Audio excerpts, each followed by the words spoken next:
Today I'm going to be fixing the center console door on my 2005 Toyota Corolla. I'll be using a doorman kit that I bought from eBay, which I'll have a link to in the description down below. With that being said, let's go ahead and get this started.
Check it out, it is officially fixed.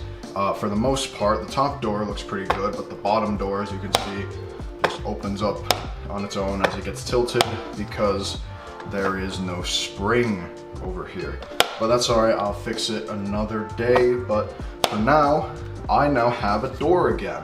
I will eventually be painting this top door here. Obviously, I know it's black currently. I will be painting it to match the silver door. Spray paint is probably not going to be exactly identical, but it'll be close enough to where I'm not going to be complaining about this. So, now that the center door is finished, let's go ahead and throw it back in the car. Alright, let's go ahead and get this installed. So I'm just going to hook up all the plugs here and then push the whole assembly back together.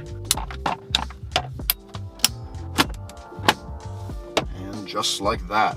Now I'm going to put the screws back in, so one in the middle of the dial and then two down here. Let's put the dial back. There we go.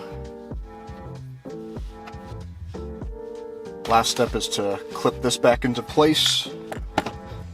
And now the shift knob goes back on. And it is finished. So it looks like this top door doesn't open as far as from factory, but it's better than no door at least. Can't wait for this to break again, but until then, it's fixed. That's gonna be it for today's video. If you found it helpful, let me know by leaving a thumbs up and leaving a comment down below. If you're new to the channel, a subscription would be greatly appreciated, and I will see you in the next one. Goodbye.